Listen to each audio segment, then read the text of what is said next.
Hello, everyone. So thank you for joining us today as we talk about nurses in the Canadian military from 1885 to 1913. My name is Sarah Coates. I am the public programmer here at the Royal Canadian Regiment Museum. And my other presenter, who is on the screen on this side of me, is Jessica Stevenson. She is the collection registrar. Jessica will be here today to help take care of the chat, as well as help with technical issues, which is what she was just dealing with, as well as help with different things and sharing some links with you as we go through. Awesome. And thank you guys for those who are sharing where you're hearing about it from and sort of where you guys are joining us from. That's awesome. Got a nice spread. That's very exciting. All right, so I won't be able to see the chat too much now, but Jessica has that under control, and I will start the slideshow part. Technical challenges. Awesome. And Jessica, you can keep an eye on to admit other people into the chat as well. Awesome. All right. So thank you guys. Thank you everyone for joining us today. Today we're talking about nurses in the Canadian military from 1885 to 1913. We're going to be discussing the women who worked alongside the military beginning of this period. We're going to discuss We're going to discuss the experiences of some of these women as nursing's place was established within the military. Women would work as nurses during the Northwest Resistance in 1885, traveled with the Yukon Field Force that went to the Yukon to support the Northwest Mounted Police during the Gold Rush, and traveled to South Africa with the first military force Canada ever sent overseas. Over this time, we'll see how the role of nurses grow and change within the military. I want to explore how their work and contributions would help develop a formalized nursing service within the military before the beginning of the First World War. Before we dive too far in, there's just a few concepts that I want to make sure we're all sort of on the same page with. Nursing as a profession was developing in this period. It was developing as a respectable career option for women. In the military, wives of soldiers had long nursed their ill or injured husbands. But in this particular case, we're talking about women who are specifically there to nurse and are trained to nurse. Though I will not really be speaking about her much in this presentation, a lot of this growth came from the work of Florence Nightingale, both through her image in the Crimean War, which inspired many, but also her work in development of training programs and professionalization of nurses. Reading up on her work after the Crimean War was actually a really, really fascinating time for me. But yes, we won't be talking about her too much, but she really inspired a lot of the training schools that a lot of these women would attend. So her impact comes sort of from there. Nursing training at this time would usually occur in connection to a hospital where students would work, live, and learn the skills that they needed. Schools were being established in this period, but they were not fully widespread yet. Many of the nurses that we discussed today were actually trained in the US, so they actually had to have the means to be able to travel for this education. One of the first nursing schools that was opened here in Canada was in St. Catharines and in 1874. We're also discussing the military. The military is full of structures that govern how it functions. Today, we're looking at how these women as nurses began to integrate within these structures. A major factor that we need to consider is Canada was just starting to formalize and reorganize a medical service as part of the Army. This was being created as the nursing service was being formalized at the same time. As a result, the many reorganizations impact the changes that are going on, which we'll look at more specifically in regards to the nurses. Lastly, we need to understand the difference between the permanent forces and the active militias. The permanent forces are more comparable to today's regular forces. These are people who worked full-time for the military. Here at the Royal Canadian Regiment Museum, we look at the history of the RCR, and they're one of these permanent force units that existed in this time period, though they were called the Infantry School Corps at the time. And then many other name changes up till 1901. Then we also have the active militia, which are more those who are called upon when needed and only really attend specific trainings and when they're called upon. And this is more similar to today's reserve force. So just, we have to keep in mind this idea of the full-time, this is their career soldiers and nurses within the military, and the ones who it's not. So we're gonna jump right in. These are the conflicts that we're going to be looking at. The Northwest Field Force in 1885, where 12 nurses would work. The Yukon Field Force with 1898, where 4 nurses from the Victorian Order of Nurses would travel with the force. And the Second South African War from 1899 to 1902, which had 12 different nurses. Basically, the early history of nurses in connection to the military is really based around these specific events. These women were called upon to serve a specific need. First, we're going to talk about the first in chronology in the Northwest Field Force in 1885. The Northwest Field Force was raised in response to the Northwest Resistance, and a medical service needed to be developed for this field force. This arranged from appointing people to run it, like Surgeon General Bergen, to surgeons, stretcher bearers, dressers, do all of the work. Nurses were also included in this. The Minister of Militia and Defense had actually put out an invitation to different religious organizations to volunteer to nurse. And Surgeon General, Bergen would accept the Sisters of St. John the Divine from Toronto. So the Sisterhood of St. John the Divine was chosen, and they were led by Mother Hanna, Hanna Greer-Coombe, who was the founder of this order. Mother Hanna, a novice, 2 postulants, and 3 lay nurses would actually join the staff of the field hospital organized in Moostra. The nurses' names were novice Amelia Elizabeth Hare, postulant Helen Augustine Crouch, postulant Helena Francis, and reinforced by lay nurses Mary Campbell Mackenzie, Florence Caroline Cottle, and Joan Matheson. So between the time of getting chosen, decided who's going, and arriving out there, it took about 6 weeks, arriving on May 30th. I'm sorry. This May 30th date is important to keep in mind because while these women were still traveling, battles were occurring and casualties needed care. Immediate first aid for the wounded in battle would come basically just behind the lines in tents or whatever structures they had available, and often exposed to different weather conditions. And then the wounded would be eventually transported to Saskatoon, where another hospital had been set up. So on May 7th, Dr. Thomas Roddick would ask for Nurse Kate Miller to be sent from Winnipeg. She worked at the Winnipeg General Hospital. She would arrive on May 12th and begin directing care for the wounded. Further nurses would arrive from Winnipeg General, being Phoebe Parson, Bessie Hamilton, Matilda Elkin, and Margaret Morris as a nursing assistant. On May 23rd, there's a report that gets put out on the medical and surgical history of the Canadian Northwest Rebellion of 1885, as told by members of the hospital staff.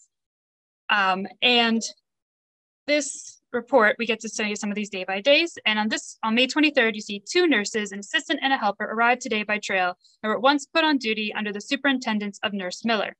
The latter had hitherto been the most indefatigable in her attendance on the wounded. In fact, much of the success which attended the treatment of our wounded at Saskatoon was undoubtedly due to the skill and kindness and untiring devotion of Nurse Miller. Nurses Elkin and Hamilton are likewise deserving of praise for their unremitting attention to duty. So they are recognized in this major report for their work. Near the end of May, the wounded would actually be transported to Moostra, where Mother Hanna was establishing her nurses. So this is the hospital in Saskatoon. It's a field sketch. And it's not a modern hospital like we know today, but it's the setup. So the other hospital is in Moostra, and this is where Mother Hanna gets set up. She arrived with her nurses in Moostra, and they were basically given what amounted to an empty building, and they had to make it work. Quickly, they turned it into a functional space, setting up beds and recreation areas. Mother Hanna, I believe, is this woman on the end here, followed by, so we have the other women who were there. So there's all 7 should be in this photo. So once again, Dr. Roddick was speaking about the nurses. On May 30th, the nurses arranged for and sent by you from Toronto, namely 4 Sisters of St. John the Divine and 3 skilled nurses, arrived this morning in charge of Dr. Caniff. Their arrival was most opportune as some of the men were in much need of skilled nursing. Arrangements were made for the sisters and nurses to reside in a building adjoining the hospital. The Lady of the Superior at once took charge, and in a short time, things were put in good shape. So throughout this report, you see very positive responses to the nurses and the work that they did and the benefit to having them there and doing this job. So this is Mother Hanna. She was born in Ontario in 1837. Her father was an Anglican priest from Northern Ireland. She married at age 21 to Charles Horace Coop. And after her husband's death, while visiting family in Toronto, she was approached about founding a religious community in Canada, Anglican. She would do her novitiate, I hope I said that right, in New York, where she would also gain experience in nursing and social work. While learning about religious life at St. Mary's Sisterhood, she took nurse training at Trinity Hospital. Upon her return to Toronto, the order would be established, and very shortly thereafter, she would actually travel out to Western Canada as part of the Northwest Field Force. Upon her return to Toronto, the Sisterhood of St. John the Divine would continue to grow and provide medical care in their community, including the opening of the first surgical hospital for women in Toronto. So all of the nurses who volunteered and served received the Northwest Canada Medal, 1885 medal. This is recognition in their service to the military. So it's actually, so this is an example of the medal, this is one we have in our collection, which belongs to a bugler, Herbert Folks. But all of these women would receive it. You can actually find, you actually search the listing of everybody who gets the medal at this period. And I was able to, you can find all of the women. I just saved a couple examples from Library and Archives Canada. On this one, you can see Sarah Hanna R. Coombe, Toronto nurse. And on this side, you have Nurse Miller, head nurse, Saskatoon Hospital. So those are the two leads of the two different locations. And they are nicely shown there. And you can find, so there's Joan Matheson actually up there, nurse as well. So after this conflict, these women would return to their civilian lives. At this time, there really wasn't a place for women to make a career in the Army. So this is our first conflict. So they go, they support, they come back, and that's the end.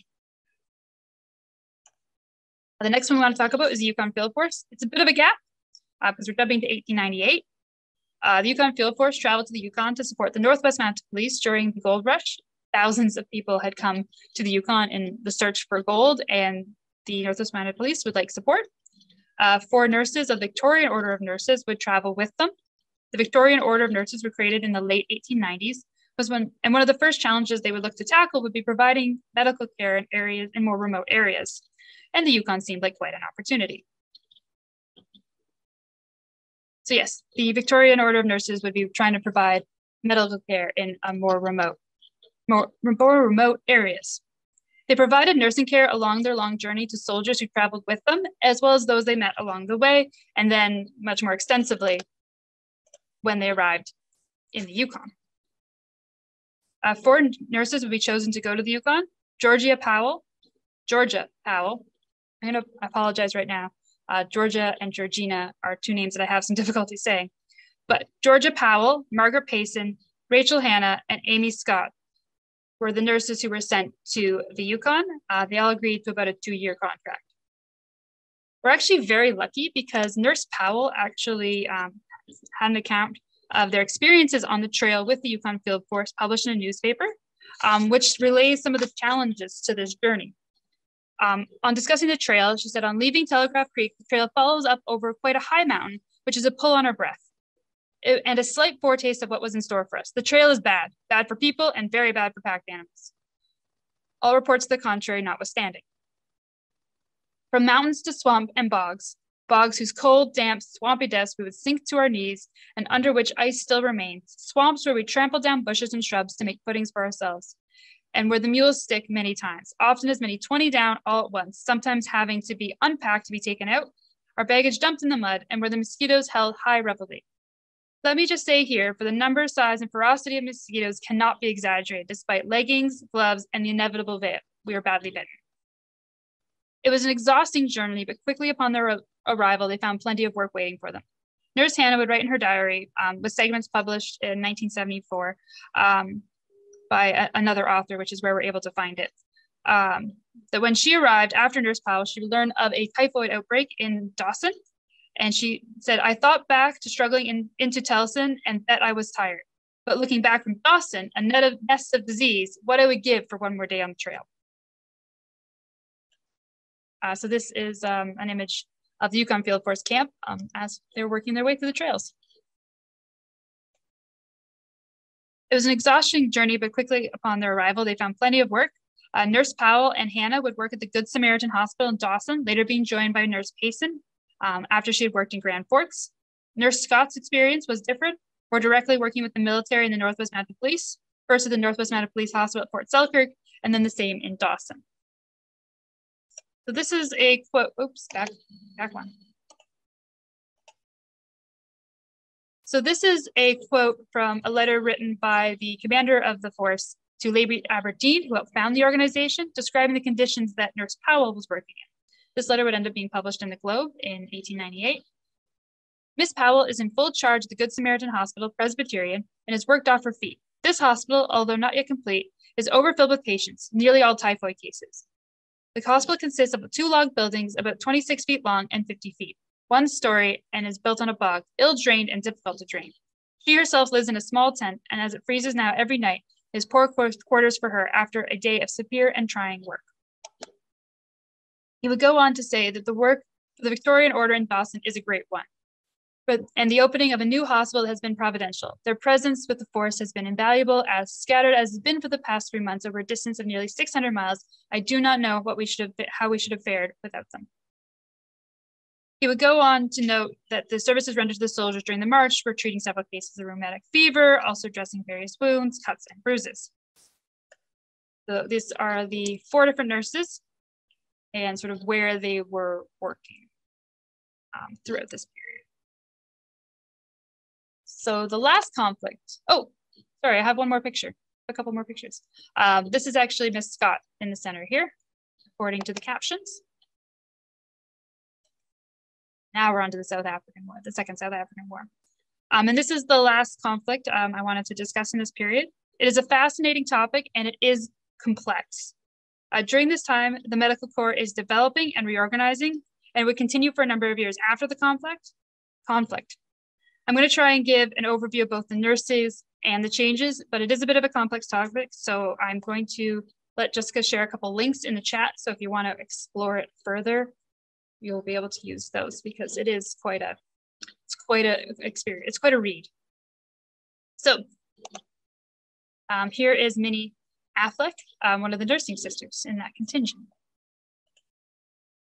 So this is the first time the Canadian government paid to send troops overseas. Amongst his medical staff, it was decided there would be nurses.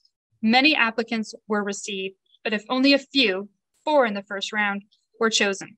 Some of these women had very notable political connections. For example, Regina Pope's brother is one of the highest ranking civil servants in Canada, and her father is a father of Confederation. It is important to note that these nurses, that they were given relative rank, pay, and allowances as Army lieutenants. Throughout the course of the war, 3 groups of nurses would be sent. Group 1 with head nurse Regina Pope and Sarah Forbes, Minnie Affleck, and Elizabeth Russell. Group 2 with head nurse Deborah Hercombe, as well as Margaret McDonald, Marcella Richardson, and Margaret Horn. And the 3rd group, we see some of the nurses who'd served previously, as well as some new ones. Head nurse, once again, is Georgina Pope, and Forbes, Hercombe, and McDonald, who had served previously, and the addition of Florence Cameron, Eleanor Fortescue, and Amy Scott. Now, this is the same Amy Scott, as far as I am aware, that served in the Yukon, as well as Margaret Smith. So here are some images from Library and Archives Canada. One is this one on my left is from, it's cited with Minnie Affleck as being the sourcing it comes from, though it's not specifying that that's her in the photograph. So she does look similar. So I think it might be Minnie, the nurse Affleck. And the other one is this Miss Deborah Hercombe, the head nurse of the 2nd contingent who went over in her lovely khaki uniform. So the nurses would not be serving close to the front lines. They would work in hospitals in different locations. Upon the arrival of the first group, this is when they found out that they would not be following Canadian troops and actually would have to wait for orders to know where they would be working. Nurse Pope would serve in British hospitals near Cape Town before being sent to Kroonstad, where she and a team took charge of a hospital with individuals suffering from enteric fever. Illness was a big concern for many of the troops fighting in South Africa, and it is a recurring theme that we have heard throughout this presentation. Illness is a significant problem that the nurses would be having to deal with. In this position, Pope would be the acting superintendent with 8 nurses, 5 of which were British. Some tensions that exist because the Canadian nurses were treated as officers, where the British were not. The 2nd group of nurses would arrive in Cape Town by mid-February 1900. They were still not allowed to follow the Canadian troops, and they would be posted to a variety of British hospitals. Dysentery and enteric fever were two illnesses that they were to treat in many of these postings, since both were fairly endemic amongst the soldiers at this time. And then in early 1902, so the first 2 groups, they get both back to Canada, and there's a decision in Canada that in early 1902, another contingent of Canadians would be heading to South Africa, and with them would be going the number 10 field hospital. The nurses were not formally part of these field hospitals, and after some debate, 8 nurses were chosen to go as well. They were once again led by Nurse Pope. Once they arrived, they instead got attached to the British number 19 stationary hospital and remained with them until the war ended in May. So once again, they were not able to follow Canadian troops at this time. Now, after the South African War, many administrative changes were occurring in the Canadian Army. But we're going to come back to those in a minute, because first I want to talk about 2 of the nurses, Regina Pope being one of them, who served in South Africa, and would also have a very important impact as time went forward. So Georgina Fame Pope was the head nurse of both the 1st and 3rd groups sent to South Africa. She was born in 1862 in Charlottetown, PEI. She trained in New York at Bellevue Hospital School of Nursing. As she began her career, she would work as a private duty nurse as well as in a hospital setting. At the Columbia Hospital for Women and Lying In, she actually had 6, I think, different work assignments. So she did quite a variety of different things once she had received her training. She has the honor of being the first for many things for women serving as nurses in the Canadian military. She was the first non-permanent corps nurse, followed by the first permanent corps nurse, as well as the first matron. She would receive the, she'd be invested with the Royal Red Cross First Class in 1903. In 1906, Pope was called for duty to serve at the Halifax garrison to help staff the hospital there. And this is a very interesting time period because it has an RCR connection to it. The British forces were leaving. It took a while, but they were leaving the country. And this location was getting taken over by Canadian troops. And it was actually members of the Royal Canadian Regiment who were getting sent to Halifax to take over the garrison there. So Pope, in her role at the hospital, she would have nursing administrative duties of running the hospital, as well as nursing and teaching roles. And the latter two, she would actually share with Nurse McDonald. When the First World War began, Pope was kept behind at Halifax, where amongst her roles was training new nurses going overseas. In 1917, she would be sent overseas, but that is another story for another day. So this is Nurse Pope, Matron Pope, by the end of the period that we're talking about. She had quite an interesting career and would be really involved and sort of front and center when talking about nurses in the Canadian military at this period. The other nurse I want to talk about is Nurse Margaret McDonald. Margaret McDonald would also serve twice in South Africa with the 2nd and 3rd groups. She was born in 1873 in Bailey Brook, Nova Scotia. She trained as a nurse also in New York.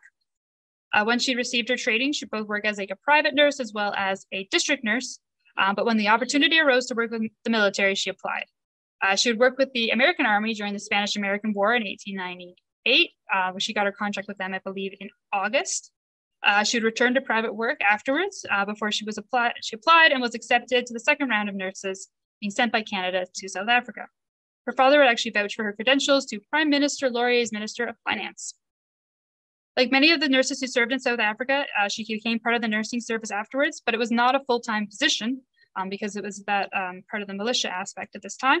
So she took up a contract to nurse for the Panama Canal Company. Pope would return to Canada and become part of the Permanent Army Military Corps in 1906, just after Nurse Pope.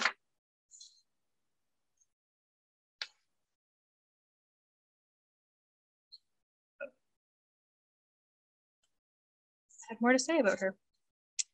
She would actually begin working at the Garrison Hospital in Halifax before being moved to a military hospital in Quebec City. In 1911, she had a really interesting study trip in England where she got to sort of learn about how their hospitals were organized, how their nursing services were organized.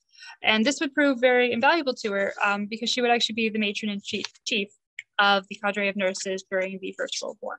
So she would go on to have a very deep impact in the First World War, nursing in the First World War. Both of these women, plus the others who served in South Africa, would show up in militia lists in the years that followed. Militia lists are a really, really valuable resource for tracking nurses at the time. They are largely available on Canadiana.ca. If you're familiar with the website, we will be able to share a link to where to find these militia lists, and you can actually search them and you can find the listings of the nurses in both the permanent and militia aspects. So Margaret McDonald and Regina Pope both worked throughout this period with the Canadian military as nurses as this became established part of the Permanent Army Medical Corps. It was over this period that the Medical Corps is actually being created. There would end up being permanent and non-permanent force nurses. These permanent force nurses would be some of the first women to be a formal part of the Canadian military, particularly in a peacetime situation. Now, as you already saw in my next slide, we're going to double back a little bit in time because I'd like to clarify how the medical services were developing that nursing is going to become a part of. So I've got a nice timeline to try and ease this out because this is an area that it was a rabbit hole that I went down and it's just complicated. And it would take a long period of time and there were lots of changes and they weren't really done from the best I could find as like there was sort of transition periods when you're dealing with these things. So I'm going to try and cover it the best I can, and then I'll lead you to some other sources if you'd like to read into it in more detail because it's fascinating, but it's just complicated. All right, so 1896, Sir Frederick Borden becomes the Minister of Militia. This is a really important beginning point because he actually has a medical background. You start seeing things changing at this point with the medical subdepartment of the militia being created. Work would actually begin to create a Canadian medical service based on the British model. In 1898, we see Colonel Nielsen appointed the Director General of the Medical Services. During his tenure, we actually see a lot of reorganization happening for the medical services. In the 1899 militia report, so these militia reports are put out sort of at the end of every year, sort of account for what has been going on for the year. So in that report, it notes a decrease in the number of regimental medical officers with the new Army medical staff coming up to 72, as well as the development of field hospitals and bearer companies. So this change from regimental medical officers and moving towards Army medical staff is quite an interesting change because it's sort of moving where the medical staff are going to be.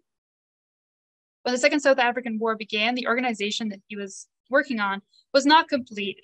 Though medical units were sent right away, it was not until the third contingent that the 10th Canadian Field Hospital would actually be able to be sent. In the 1900 militia report, we see a recommendation already for a cadre of nursing service to be inaugurated in connection with the military. So in 1900, they were indicating that they wanted a nursing service or that it would be useful. And this would go on to say that about 190 Canadian graduate nurses actually volunteered for service in South Africa, and only 4 were accepted. And it lists the 4 from the first contingent as well as the 4 from the second contingent, and basically recommends that a nursing service be inaugurated in connection with the militia and the positions therein be offered to these ladies in reference to the ones who'd served and other graduate and qualified nurses. So they were recognizing this. And in the militia report from 1901, we see that a militia nursing service has been set up, which includes the nurses who had served in South Africa. And if you look at the militia list that we mentioned earlier, you can actually, the 1901 is supported by that. So 1902, the number 10 Canadian Field Hospital sent to South Africa. And then we jump to 1904. 1904 is when the Permanent Army Medical Corps is created, and it's a permanent force medical service. And in one of the reports, we see a notable comment saying the organization of the permanent unit for the medical service is nearly complete. This also reminds that we have to keep track at this point of active militia medical service as well as the Permanent Army Medical Corps. So you're starting to see both existing beside each other, which keeps it challenging. In 1905, there is a recommendation for future reorganization of the units of the Canadian Army Medical Corps. So that is that CAMC term, but as far as I'm aware, that is not at the point when it's created. In 1906, we see nurses become part of the Permanent Army Medical Corps. First being Nurse Pope, followed by Nurse McDonald. And this is 2 years after that force has been created. So you get to see that they're not too far behind in getting in there.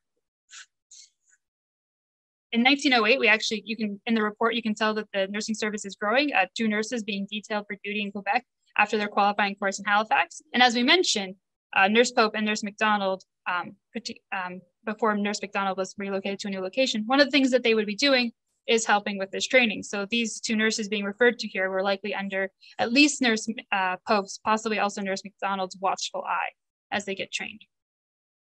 And in 1909, this is the date listed for the Canadian Army Medical Corps being created, if you look at any of their literature. The one thing I was able to find in the militia reports is that all future appointments to the medical services of the active militia would be made to the CAMC in the name of the service, and this is the name the service has during the First World War. So what we've looked at in this period, so basically for these first 13 years of 1900, the medical forces were getting reorganized to create the force that people would be familiar with by the time the First World War comes around. As it developed, nurses were present and an integrated part of development, first part of the militia in small numbers, and then as part of the permanent force, still in small numbers. By the eve of the First World War, there would be 5 permanent force nurses, 2 of which was experienced in a conflict situation. There would be a further 80 on the militia list for the Army Medical Service, including 55 who were supernumerary. So the 55 were above and beyond that original number that they were supposed to have. So when the war began in 1914, nurses were an established part of the military forces with administrative as well as practical experiences. They're recognized as officers, which is unlike many other locations. Their place in numbers would expand dramatically, but they had a foundation to work with, which came from the work of the nurses who served in South Africa and who recognized that the recognition that nurses were beneficial to have at the medical service in 1885. So all of this sort of comes together to set up the forces. When the First World War begins, that nursing is a part of it, and that we'd see this massive expansion of it at this time and adaptation to the new requirements. So this is a general overview of nurses in the Canadian military from 1885 up into 1913, just prior to the First World War. I hope it was interesting and useful. We are going to be able to do some questions now, so I'm just going to stop sharing. Actually, I'll stop sharing in one moment. If you'd like to follow us on social media, you can follow us on Facebook, Twitter, and Instagram. You can see our handles there, as well as our website. And you can also subscribe to RCRM Digital if you want to keep up to date about different things that have been going on here at the museum.